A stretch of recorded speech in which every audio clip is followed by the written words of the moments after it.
Good day everyone! Masayang araw, hapon o gabi sa inyong lahat. Welcome po kayo dito sa anumang oras o time zone na pinapanood nyo ang ating programa. Malugod po namin kayong wini-welcome sa launch ng ating bagong knowledge product na tinatawag naming Impact Podcast. My name is Mona Lisa Aguilar from Innotech and I will be your host for this online launch. And to start this program, let us listen to our dear Center Director, Dr. Leonor Magtolis-Briones, for her opening message. Amongst the varied issues in education, the need to develop capacity among education workers, parents, and communities to effectively manage learning activities in a variety of circumstances was brought to the fore by this current health crisis.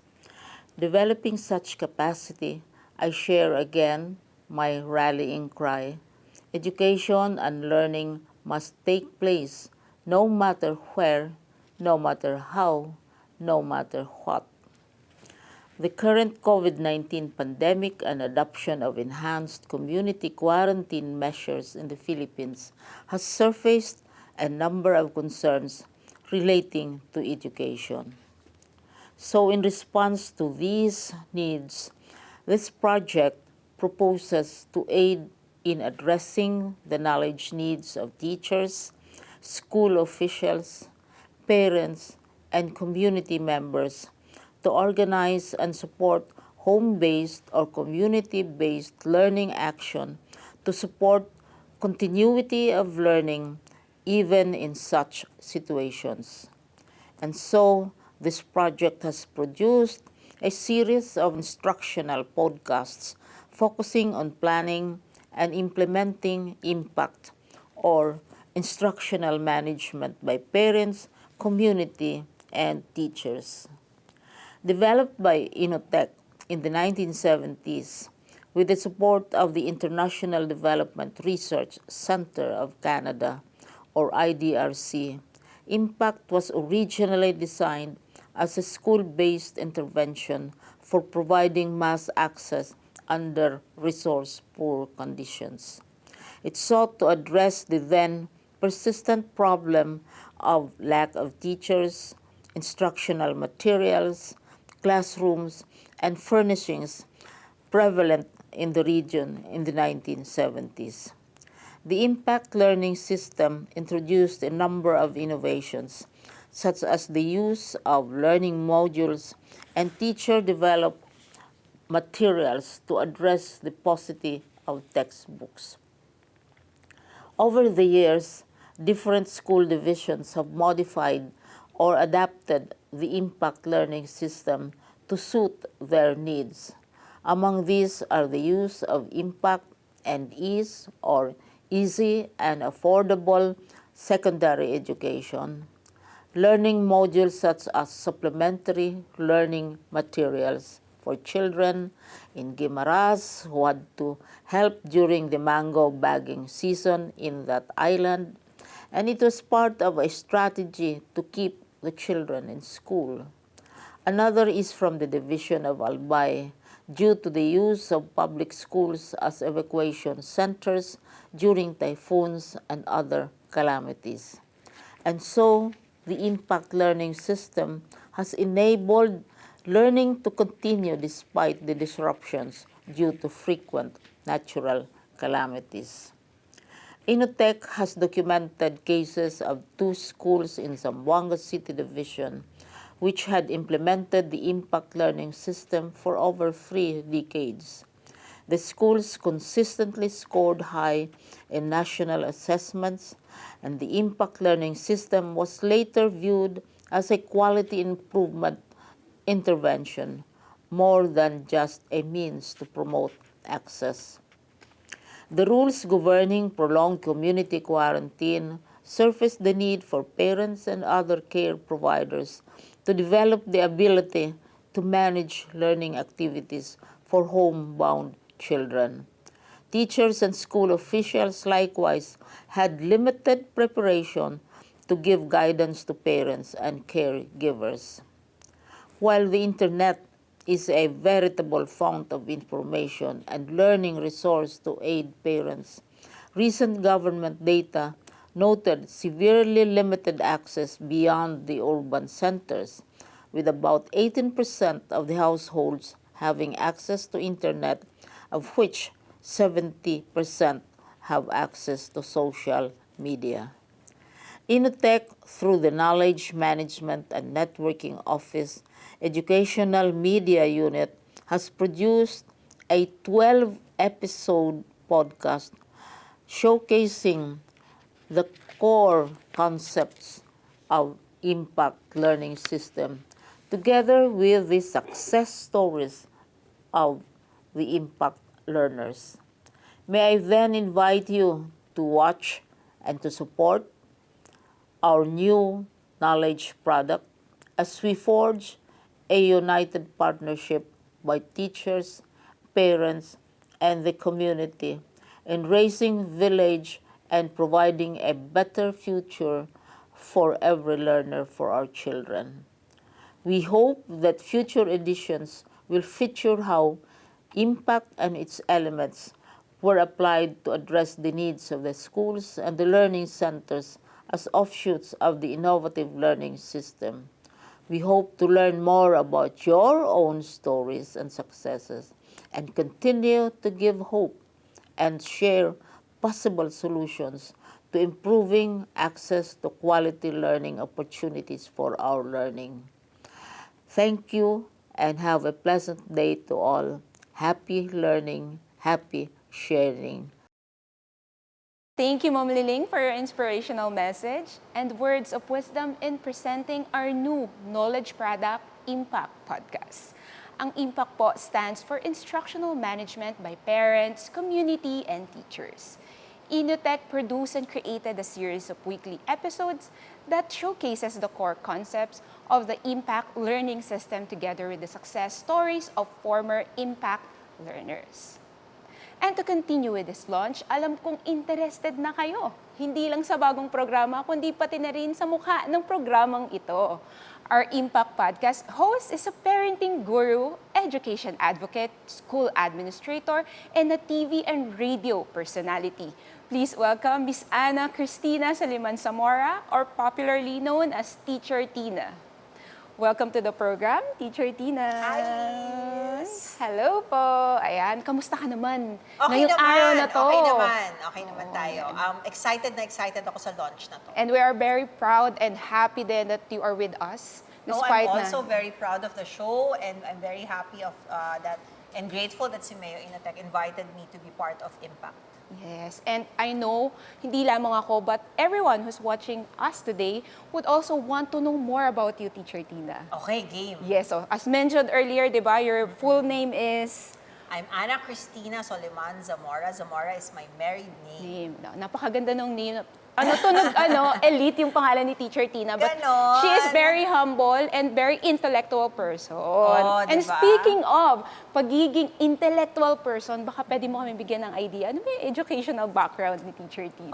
My undergrad is art history from UP Diliman. I took my master's in UP Diliman also for family life and child development. And I'm currently taking my PhD in Ateneo for psychology. Wow, so that's really parang coming from a diverse background.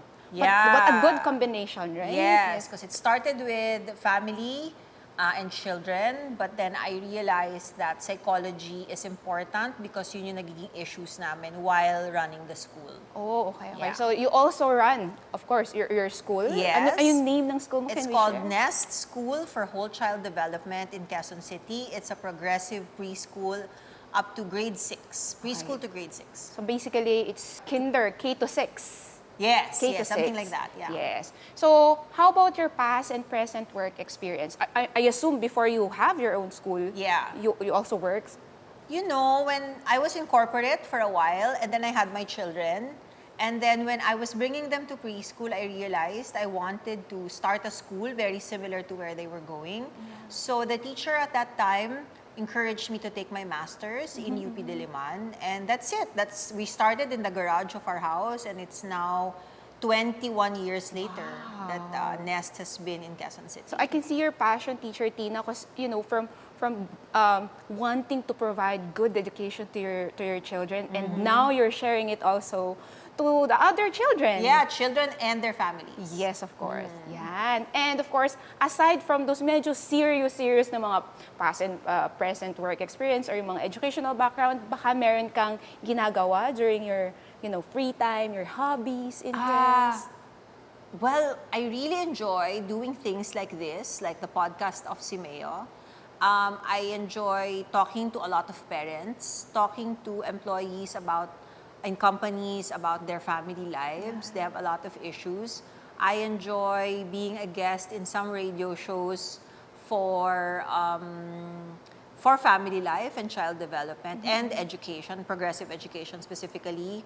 Enjoy din ako magbasa kung may oras kasi pag nasa PhD ka na, yung binabasa mo ibang klase. So every time may break sa semester, I really take time to read na for entertainment lang talaga. Yes. I can relate to that because I'm also, Teacher Tina, taking my doctorate degree naman in communication. Wow! In UP naman. But yeah, so much about me. I can relate nga kasi sobrang Grabe ang load. academic. Iba talaga. And you always have to have yung mga luminaries na tinatawag when you write technical reports and so on. You have to cite a lot of things, so you have to read a lot of things. Meron dapat mga mode of verification of the things that you know. Oo, syempre kasi yung validity nung sinusulat natin is very crucial pag PhD na, di ba? Yes, opo, yan. Thank you so much, Teacher Tina. So siguro, let's dig deeper, dive into the context, the setting context ng itong impact na podcast. Yeah. So gusto nating malaman din itong ating audience, and of course, ako na rin personally, how did you become involved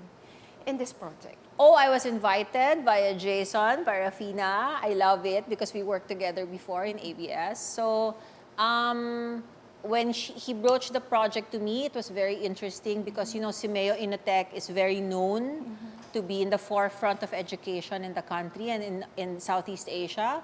So I was very excited to do it, especially impact when Jason explained to me what impact was. Yes. And I loved it because it was a progressive mode of education, which I really am an advocate for, especially when I met the impact learners and the teachers and the graduates and where they are now. It's so fulfilling to be able to talk to them and ask them their experiences with impact, to talk to the SEAMEO leaders on how they want to expand impact. It was very, very crucial during the pandemic. I know, yes. So, nung time na rin-record namin yung podcast, ang sarap namnamin ng mga sinasabi nila kasi very akma dun sa dun sa nangyayari ngayon sa Pilipinas. Yes. And also knowing that this has been your advocacy for the longest time. Yes, talagang nag-fit everything. So, everything. nung nag-uusap na kami ng mga guests, it was like second nature already for me to talk to them. Napaka-natural na po, Because you share the same interests and Same philosophy, same interest, same experiences, same philosophy, same goals and targets. So, ang galing, ang sarap nila kausap. So, dapat makinig sila sa podcast. I know. Ako nga, gustong-gusto ko na rin na excite na ako na panoorin siya, no? And, you mentioned about experiences. Yes. Any personal or past experiences that you can relate with impact? With impact, I really, what really struck me are first the graduates. They're very good in terms of, if you want to see the future of impact for the learners, tapos makikita mo sila as engineers, lawyers, teachers, and then we spoke to the principals and the teachers who are still using impact in their schools. We spoke to the families and how well taken care of they were. How well taken care of they were because impact is a community-based project. So, kung papipiliin mo ako, mahirap. Kasi lahat sila had their own very exciting take on how impact affected their lives, no? So, mahirap. Siguro, ang pinaka-favorite ko na lang ay siguro yung mga graduates. na very fulfilling ngayon kasi nakikita mo yung evidence of how good the program Kumbaga was. sa research, yung reliability, Oo, theoretical plausibility oo. was already Yeah, established. yeah. And they can talk about it like it just happened yesterday. That the effect of impact on them was very fresh and very deep, and it affects what they're doing now in their lives. And it's, of course, meaningful experience. Yes, Yeah. yes. That we are going to, I assume, make sense during the podcast. Yeah, Teacher Tina. I'm very Yan. excited for everyone to watch it and to hear it. Yan. As a parent yourself, Yes. how do this project can help the parents? I think what Impact did was really to invite the parents in the education side of their children. No? Matagal kasi iniisip natin pagdating sa education, binibigay lang natin sa eskwelahan yung mga True, anak yeah. natin. And then we learned that they learn more if the family is involved. And Inclusive. right? Yes, and I experienced that also with my children. So, gustong-gusto ko yung philosophy nila yon na laging included as a stakeholder ang mga magulang. Yes, tama. I think that was underscored with the onset because of the pandemic. Yes, Yeah. yes, definitely. Parang Yung na-highlight. role nila was highlighted during the pandemic because there was no one else. Yes. They had to do it, they had to do the program by themselves Yeah, because everyone wasn't available, diba? And We they are were just contained in the online. four Yeah, corners of that's our right, house. That's right. So nakita na appreciate rin ng mga magulang yung kahalagahan ng mga guro nung sila na ang nagtuturo, 'di ba? So magandang filosofiya ng Impact talaga yung very holistic ang learning journey ng bawat bata. Nakasama ang kanilang And pamilya. again, sabi ko nga natin kanina, Teacher Tina rather, is very inclusive ito. Yes, diba? All the yes. stakeholders na touch natin or na-involve natin in the process. Right. And bilang isang guro, and of course you're also a school administrator, Yes. paano mo nakikita na makakatulong ang impact sa kanila? What Sa I community. appreciated with Impact is that they valued, number one, small group learning. So I really appreciated that they formed smaller groups so that the children can understand the lesson more. I appreciated the fact that the students were also teachers, like the grade 6 students will teach the first graders.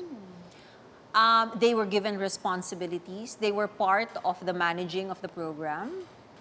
I appreciated the process that there was a routine and there was a process for the Impact administrators and teachers to complete the modules in a way that it's very scientific because they know that if they do follow that process, then they will harvest the results of Impact. Very much like the graduates that we spoke to. Yeah. So, very progressive. Nung nagka-pandemic, pwedeng i-implement pa din. Yes. Diba? So, it's not just an ad hoc program where when there's a catastrophe that you do it. It can really be a permanent program for all schools. Yeah, that we can practice in the education industry Yes, right now. yes, Yeah. yes. And I love when you mentioned about yung peer-to-peer learning. Right, And right. also that the older students can also parang coach Yes, or even that's mentor right. the... Yes, and they were given responsibilities, and it turned out a lot of them also became teachers. Wow. Yeah, So because that's they were encouraged with what Impact taught them. Yes, and those are the things rather that we're going to discover when we watch, and of course this would be aired also in YouTube, I assume, and also yung sa mismong podcast. Yes. Yan ang mga And then in madidiscover Facebook, natin. I think, yeah. Yes. I mean, yan yung mga madidiscover natin. And, punta naman tayo medyo lighter, Teacher Tina. Ayan. Okay. So, the audience can personally know you more. Okay. Yan. So, ito yung tinatawag natin na fast talk. Okay. Okay, mabilisan lang. Okay, mabilisan lang. Okay. Sige. Una, sample. Adobo or menudo? Adobo. Basketball or volleyball? Basketball. Facebook or Instagram? Instagram. Call or text message? Mahirap yan. Call or text message. Call. Call, okay. Kahit mas mahal. Face mask or alcohol? Alcohol kasi ayoko nagpe-face mask. Oo nga, no, Teacher Tina. Oo. UP or Ateneo? Pwedeng both? Mahirap yan. Magagalit sa akin si Jason. Wait, Pwedeng wait. both daw, ano? Ngayon, Ateneo. Kasi nasa Ateneo. Ateneo, yeah. Oo. Baguio or Boracay? Boracay. Wow. Mental health or physical health? Mental health. Yan. Face-to-face classes or online classes? Definitely face-to-face classes. Cognitive learning or affective learning? Affective learning. Yan. Thank you, Teacher Tina. Hindi ko na itatanong yung ating famous last question. Ayan. But before we close, any final message to all our viewers? To all our viewers, I really encourage you to listen to the podcast and to watch the videos because if it impacted me as an educator and as a parent, I am very sure it will impact you also. When you see the beauty of this program, you will be so excited to implement it wherever you are, regardless if you're a parent, a teacher, an administrator. The impact learning system is adaptable anywhere, and it really is child-centered. It values the community. It brings the families together. It brings the community together. I can't think of anything else better than a channel for education to be progressive, to be intimate, to be small group, so that the children can learn better. Yeah. What I catch dun sa sinabi ni Teacher Tina is that impact is really all-encompassing, and naalala ko yung isang proverb na sabi, it takes a community to raise a child. Kung tama yung verbatim ko. But yeah, I think that is what also you're trying to It really send. takes a village because when we were discussing that same quote was said over and over again during the podcast because it really is a group effort so that all stakeholders understand that they are all important in the learning journey of a child. Yes. And also, of course, of the whole community. Yes, Teacher yes. Tina. Thank you. And at this moment, we will be showing a sneak peek of the Impact Podcast and the documentary series of innovation. Please watch this.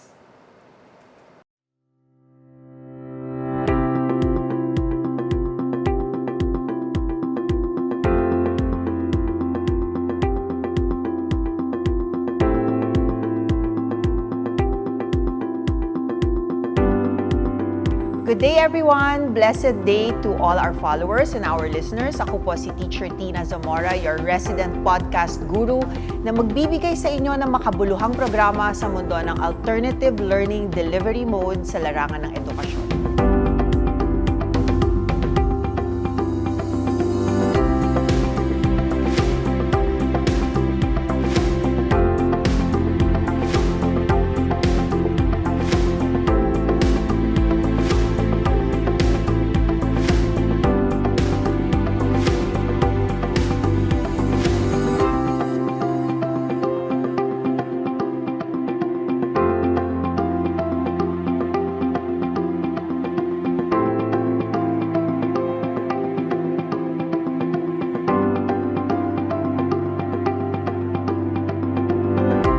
Lahat ng bagay may paraan. Kung gusto mong matuto, halika na't makihalubilo.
And to cap this online launch, May we hear a short message from the manager of the Knowledge Management and Networking Office of INNOTECH, who also happens to be the production manager of this project.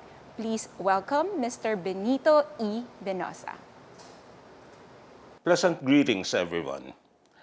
As this afternoon's program draws to a close, this is indeed an afternoon or a time well spent for all of us. We at SEAMEO INNOTECH welcomes every opportunity to be able to promote our decades-old technology or learning system called IMPACT, the Instructional Management by Parents, Community, and Teachers.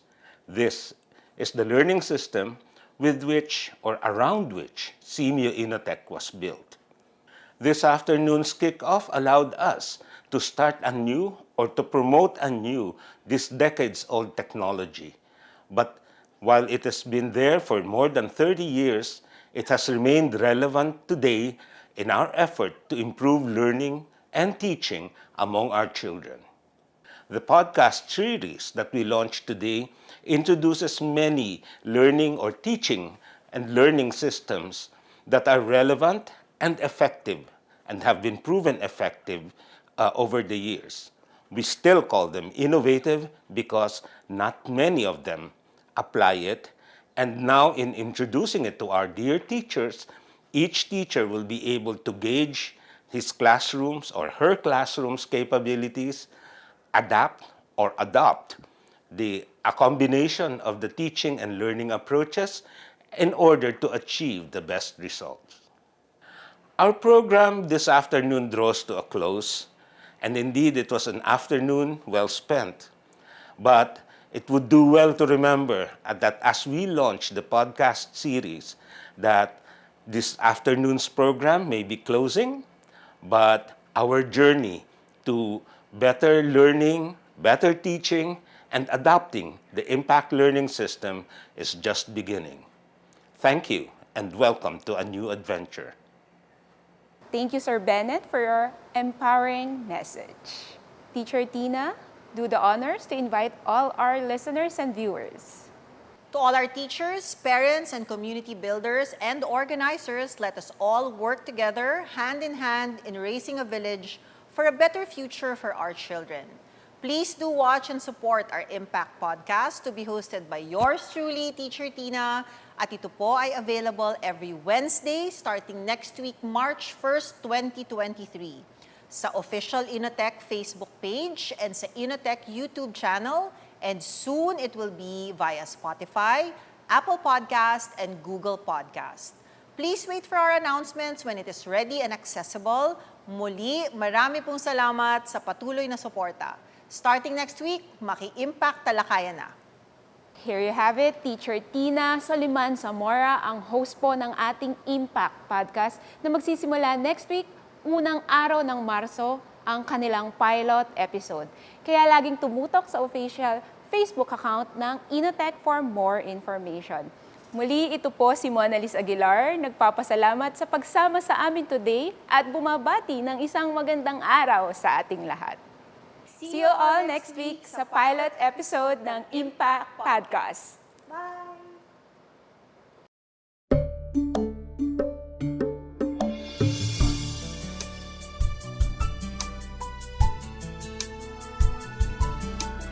INNOTECH, we have come with hope so bright. The million learners, voiceless free, they all thrive in the love of life, and lifelong learning breeze. Through the decades we face, we fall and gain our way. We lead the change, we serve and grow. Ever the Southeast Asian way, a future